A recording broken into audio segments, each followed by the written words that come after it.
ஓம் ஸ்ரீ பிரித்யங்கரா தேவியே போற்றி போற்றி. என் தங்க பிள்ளையே, உன்னுடைய இல்லத்திற்குள் இந்த 3 பேர் வருவதற்காக தினம் தினம் பல முயற்சிகளை செய்து கொண்டிருக்கிறார்கள். ஆனால் என் குழந்தை, அதை பற்றி எதுவும் தெரியாமல் நீ உன்னுடைய வேலைகளை மட்டுமே பார்த்து கொண்டிருக்கிறாய். அவர்களை உன் இல்லத்திற்குள் வரவழைப்பது உனக்கு மிகவும் நல்ல விஷயம். நீ அதனை உணராமல் இருக்கின்றாய் என்பதை உனக்கு தெரிவிப்பதற்காக தான் அம்மா இப்பொழுது ஓடோடி வந்திருக்கிறேன். மேலும் என் குழந்தைக்கு இருக்கின்ற சில சந்தேகங்களுக்கு நல்லதொரு தெளிவினை கொடுக்கவும் அம்மா வந்திருக்கிறேன். என் குழந்தை, நீ நினைத்திருக்கலாம், அம்மா அந்த 3 பேர் யாராக இருப்பார்கள்? அப்படி யார்தான் நம் இல்லத்திற்கு வருவதற்கு முயற்சி செய்கின்றார்கள்? நம் இல்லத்தில் ஏதேனும் தீய விஷயங்களை செய்து விடுவார்களா? நமக்கு பயமாக இருக்கின்றது என்று நீ நினைக்கலாம். என் தங்கமே, அப்படி தீய சக்தியாக இருந்தால் உனக்கு அதனை தெரிவிக்க உன் வராகி அம்மா நான் வருவேனா? என் தங்கமே, இவர்கள் 3 பேரும் உன் வாழ்க்கையில் மிகவும் முக்கியமான பங்கு வகிக்க கூடியவர்கள். உன்னுடைய கஷ்டங்களுக்கு எல்லாம் நல்லதொரு தீர்வினை கொடுக்க கூடியவர்கள். இவர்களை உன் இல்லத்திற்குள் வரவழைப்பது என்பது மிகவும் முக்கியமான விஷயமாகும். என் தங்கமே, இவர்கள் யார் என்று உனக்கு சொல்வதற்கு முன்பாக நீ ஒன்றை நன்றாக புரிந்து வைத்துக்கொள். என் தங்கமே, உன் இல்லத்திற்குள் எப்பொழுதுமே செல்வம் குறைவாக இருக்கிறது. பணம் வந்தால் வந்த இடம் தெரியாமல் சென்று விடுகிறது. சேமிப்பு என்பது என்னாலும் செய்ய முடியவில்லை என்று நீ வேதனைப்படுகிறாய் அல்லவா? செல்வம் குறைவதற்கான அறிகுறிகளை உனக்கு நான் சொல்கிறேன். அதுவெல்லாம் உனக்கு தெரிகிறதா? இல்லை நீ இந்த தவறை எல்லாம் செய்கின்றாயா என்று ஒருமுறை சிந்தித்துப் பார் என் தங்கமே. கழுவப்படாத எச்சில் பாத்திரங்கள், சமையல் பாத்திரங்கள் எல்லாம் அதிக நேரம் அப்படியே இருக்கக்கூடாது. அது காய்ந்து போகக்கூடாது. இது உனக்கு நான் சொல்லி தெரிய வேண்டிய விஷயம் இல்லை. நீயே இதை முன்னே தெரிந்து வைத்திருப்பாய். இது போன்ற பாத்திரங்களை வைத்திருக்க கூடாது என்று. ஆனால் அப்படி வைத்தால் என்ன நடக்கும் என்பதை நீ அறிந்திருக்க மாட்டாய். இது உன் இல்லத்தில் செல்வத்தை குறைப்பதற்கான மிக பெரிய ஒரு அறிகுறியாக கருதப்படுகிறது. என் தங்கமே, அதுபோல வீட்டில் பெண்கள்தான் விளக்கேற்ற வேண்டும். ஆண்கள் விளக்கேற்றுவது என்பது சரியான விஷயம் கிடையாது. பெண்கள் இருக்கும் பொழுது பெண்கள்தான் ஏற்ற வேண்டும். ஏனென்றால் பெண்கள்தான் மகாலட்சுமியின் உருவமாக கருதப்படுகின்றார்கள். அவர்களை நாம் லட்சுமி தேவியாக வணங்குகிறோம். பெண்களை எல்லோரும் இந்த வீட்டின் மகாலட்சுமி என்றுதானே சொல்லி அழைக்கின்றோம். அப்படி இருக்கும் பொழுது, ஒரு வீட்டில் பெண் இருக்கும் பொழுது அந்த பெண்தான் விளக்கினை ஏற்றி வழிபட வேண்டும். என் தங்கமே, அதுபோல தலைமுடி என்பது தரையில் வந்து உலா வந்து கொண்டே இருக்கக்கூடாது. எங்கு பார்த்தாலும் வீட்டில் முடியாக இருக்கிறது என்றால் அது கூட உன் இல்லத்தில் செல்வம் குறைவதற்கான ஒரு அறிகுறியாக தான் எடுத்து கொள்ளப்படுகிறது.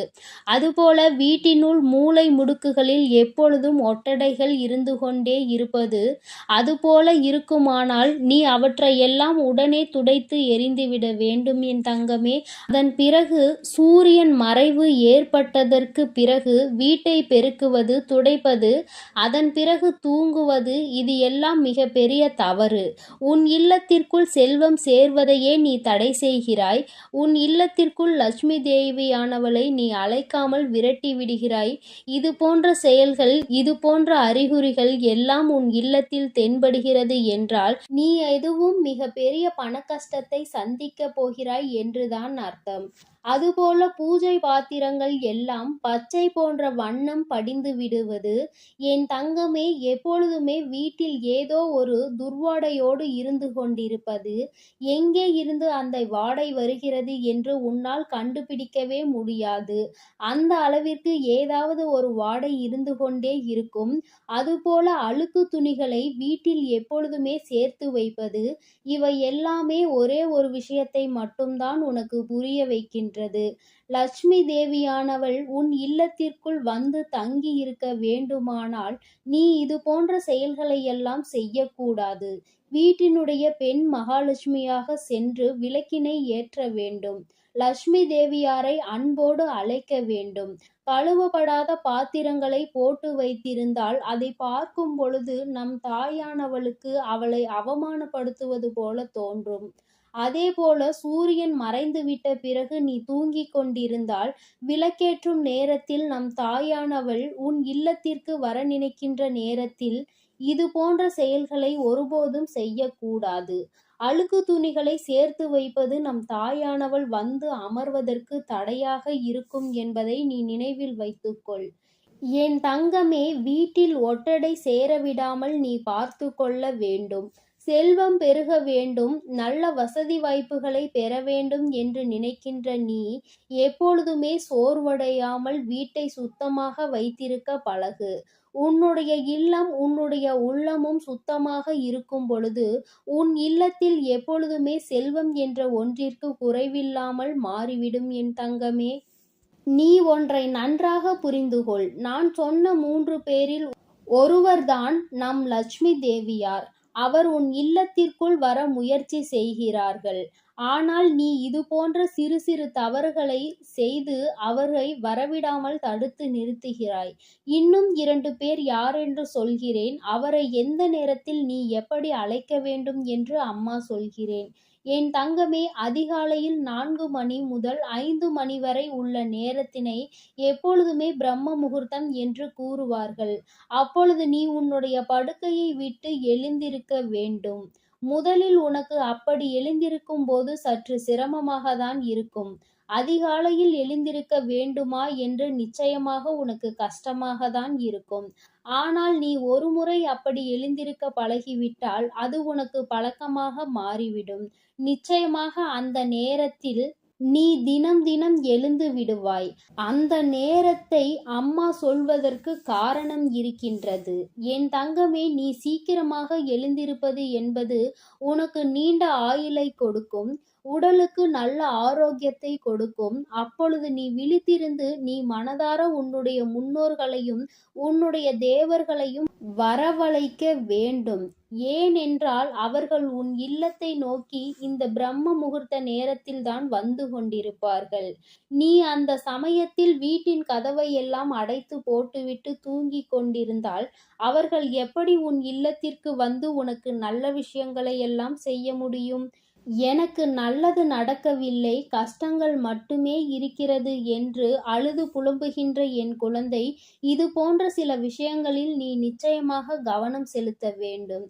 ஏனென்றால் உனக்கு வாழ்க்கையில் சில விஷயங்கள் நடக்கிறது என்றால் அதற்கு இவர்களும் முக்கியமான காரணமாக இருக்கின்றார்கள் என்பதை நீ மறந்து விடாதே. அவர்கள் உன்னை எப்பொழுதுமே ஆசீர்வதிக்க வேண்டுமானால் பிரம்ம முகூர்த்த நேரத்தில் நீ உன்னால் எப்பொழுதெல்லாம் முடியுமோ அப்பொழுதெல்லாம் அதிகாலையில் எழுந்திருத்து அவர்களுக்கு வழிபாடுகளை நீ செய்ய வேண்டும்.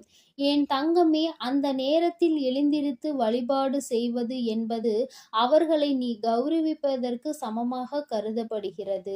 என் தங்கமே, நீ உன்னுடைய முன்னோர்களையும் தேவர்களையும் உன்னுடைய லட்சுமி தேவியாரையும் நீ நிச்சயமாக இந்த நேரத்தில் வீட்டினுள் வரவழைத்து விட்டால் உன்னுடைய கஷ்டங்களுக்கு எல்லாம் நிச்சயமாக நல்ல ஒரு தீர்வு வந்துவிடும். பண கஷ்டம் என்ற ஒன்று உன் வாழ்க்கையில் இல்லாமல் போய்விடும் என் தங்க குழந்தையே. அதிகாலையில் 5 மணிக்கு எப்பொழுதுமே கொல்லப்புற வாசலை திறந்து வைத்து அதன் பிறகுதான் தலைவாசலை நீ திறந்து வைக்க வேண்டும்.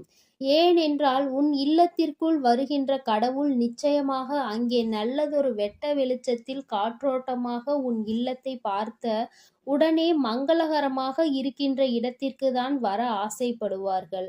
அதை விடுத்து அவர்களை உள்ளே அழைத்து பூட்டி வைப்பது போன்ற செயல்களை செய்துவிடக் கூடாது என்பதால் தான் கொல்லைப்புறத்தை திறந்து வைத்து பிறகுதான் வீட்டு வாசலை திறக்க வேண்டும் என்று உன் வராகி அம்மா நான் உனக்கு சொல்கிறேன். என் தங்கமே, அதிகாலை விழித்தவுடன் பசுவினுடைய முகத்தில் அல்லது உன்னுடைய முகத்திலாவது அல்லது உன்னுடைய வலது கையினுடைய உள்ளங்கையையாவது முதலில் பார்த்துவிட்டுதான் நீ எழுந்திருக்க வேண்டும். அதுபோல செவ்வாய்க்கிழமை வெள்ளிக்கிழமைகளில் 5 முகம் கொண்ட குத்து விளக்கு ஏற்றி நீ திருமகளை வழிபட வேண்டும். என் தங்கமே, இப்படியெல்லாம் நீ செய்து கொண்டிருப்பாயானால் நிச்சயமாக உன் இல்லத்திற்கு இந்த 3 பேரும் விரைவாகவே வந்து விடுவார்கள்.